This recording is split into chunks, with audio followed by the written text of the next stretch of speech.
जो आपको जैसा आपकी पात्र है वैसा कुछ पात्र में ले करके भी आना चाहिए। बाकी तो जीवन दिनचर्या जो है जीवन का, वो तो सब दिन है, कुछ काम करना है, जिसका जो काम है। पंडितों का काम पूजा पाठ करना है, महीने में 10 दिन 15 दिन जो भी कार्य मिल जाते हैं वो करते हैं, या फिर अपने जजमानों के यहाँ घूम फिर के टहलते हैं। फिर ऐसे ही उनका दिनचर्या है। जो दुकान वाले हैं वो दुकान खोलते हैं। मैं ये थोड़े नहीं कहता हूँ कि सारे बंद कर दीजिए कारोबार और भगवान का नाम का स्मरण कीजिए, ऐसा नहीं। अरे ये घड़ी याद हो मेरे पुण्याद, जितना टाइम आपको मिले आपको, लेकिन हाँ उतना ही टाइम आप सच्चे मन से सच्चे दिल से उस परमपिता परमेश्वर से जुड़ने का कोशिश कीजिए। आपके जीवन को, अपने भाग्य को, अपने समय को बर्बाद मत कीजिए। फालतू में बकवास बैठ के मत कीजिए। उस परमात्मा का खाली बैठ करके भी आप चिंतन भी करेंगे ना, तो आपका जीवन धन्य हो जाएगा। उसके बारे में सोचने मात्र से जीवन आपका धन्य हो जाएगा। आप जहाँ भी बैठते हो, आप इसी को सत्संग कहते हैं। उस तरह की बातें करने से आपका जीवन धन्य हो जाएगा। यह जो तरह की बातें हैं उनके बारे में बात करने का, सुनने से आपका जीवन धन्य हो जाएगा, क्योंकि आपका माइंड सेटअप उस बात को अगर ध्यान से सुनता है तो उसमें आपका जीवन धन्य हो जाएगा। यही सत्संग है। सत्संग यानी सत्य की जो संगति हो, उसी को तो सत्संग कहते हैं। और क्या है, नॉर्मल समझने वाली बात है। और आप जितनी चीज देख रहे हैं वो संसार में सब असत्य है, सब नाशवान है। तो सत्य क्या है? वह जो सत्य हमें जो नहीं दिखता है वही सत्य है। तो नहीं कौन सा दिखता है हमें? परमात्मा आपको हमको नहीं दिखता। यह बहुत ही सूक्ष्म चीज है। इसको समझने के लिए हमें गुरु की आवश्यकता पड़ती है। और जब एक बार हम समझ जाते हैं तो फिर यह क्रिया हमारे जीवन में चलता रहता है और फिर हम उनको समझते रहते हैं, और फिर भीतर ही भीतर वह आनंद हमें आता रहता है।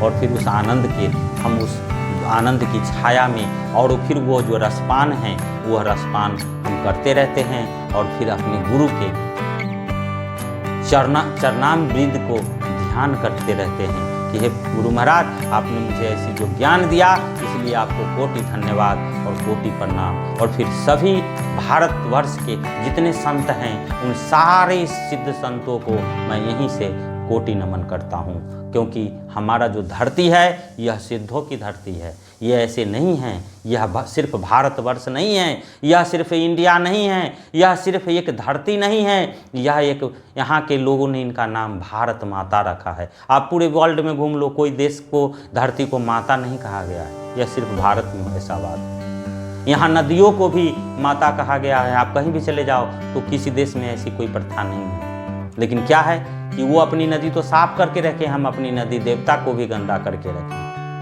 फर्क जरूर है। समय आ गया है हमारे अंदर बदलाव लाने की। हम बदलेंगे तभी हमारा देश विश्व गुरु बनेगा। हमारी विचारधारा बदलेगी जब ही हम अपने देश को, हम अपने हर एक नागरिक को अपनी जो है विश्व गुरु की ओर ले जाएंगे।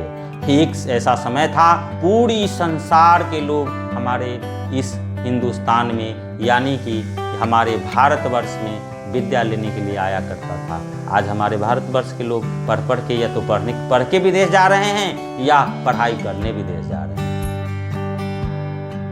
समय कितना परिवर्तन हो गया है, यह देखने योग्य बात है। सिर्फ हमने सभ्यता और संस्कृति को छोड़ा, इसलिए आज हम इस कगार पर पहुंचे हैं। ये सारे ज्ञान हमारे धर्मशास्त्र में पड़ा है। जितने भी रस रसायन और जितने भी धातु वगैरह, जितने निर्माण की विधि हमारे शास्त्रों में भरी पड़ी है। लेकिन क्या है, हमने कभी उसको समझने के लिए, देश आजादी से पहले हमारे देश में कितने गुरुकुल थे?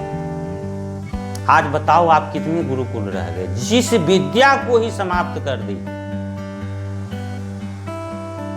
उस विद्या को ही समाप्त करने के कगार पर बैठे हैं, तो फिर क्या होगा हमारे देश को? जिस विद्या के बल पे भारत विश्व गुरु था, उस विद्या को ही इन्होंने समाप्त कर दिया। वो क्या हुआ? या आप उस विद्या को नहीं समाप्त कर रहे हैं, आप अपना अस्तित्व खत्म कर रहे हैं। अरे हम धन्य थे, हमारे पूर्वज धन्य थे, हमारे देश के ऋषि मुनि, जो इतनी यातनाओं के बाद, इतनी सारी दूसरे देशों के, मुगलों के शासन और अंग्रेजों के शासन के बाद भी हमें सनातनी बनाए रखा। धन्य है ऐसे जो है हमारे पूर्वजों को और हमारे ऋषि मुनियों को, उन्हें हम कोटि प्रणाम करते हैं। और आज के लिए बस इतना ही। अमृत सुधा रस का पान कीजिए। सभी भारतवर्ष के लिए मैं शुभकामनाएं, और हमारे तरफ से नहीं, पूरे वर्ल्ड की जो है हम अच्छे की कामना करते हैं। कभी हमारे अंदर द्वेष ना आए, यही प्रार्थना प्रभु से करते हैं। पता नहीं आप लोग क्या मांगते हैं भगवान से, हमने तो कभी ऐसी वैसी चीज़ मांगा नहीं। किसी मंदिर में जाते जरूर हैं, लेकिन हमारे अंदर कोई आज तक कामना नहीं है। क्यों? हम कर्म के आधार पर ही तो कामना करें तो बहुत अच्छा रहेगा। अब कल मैं सोच लूँ कि कल ही मेरे को बहुत सारा कुछ मिल जाए, तो ऐसा कुछ तो जिसको मिलना होगा उसको मिलेगा। हम ऐसा सोच के ही अपनी बुद्धि क्यों खराब करें? हम तो जब भी किसी देवी, किसी देवता या कहीं भी तीर्थस्थलों में जाते हैं और जहाँ भी दर्शन करने को मिलता है, वहाँ मैंने एक ही चीज़ मांगा है और मेरे गुरु का आज्ञा है, बोले सद्बुद्धि मांग लेना। और आज तक मैं सद्बुद्धि मांगता ही आया हूँ। शायद आगे क्या होगा इसका पता नहीं। चलिए आज के लिए इतना ही। और यह अमृत सुधा रस कैसा लगा कमेंट जरूर कीजिएगा। जय माँ काली।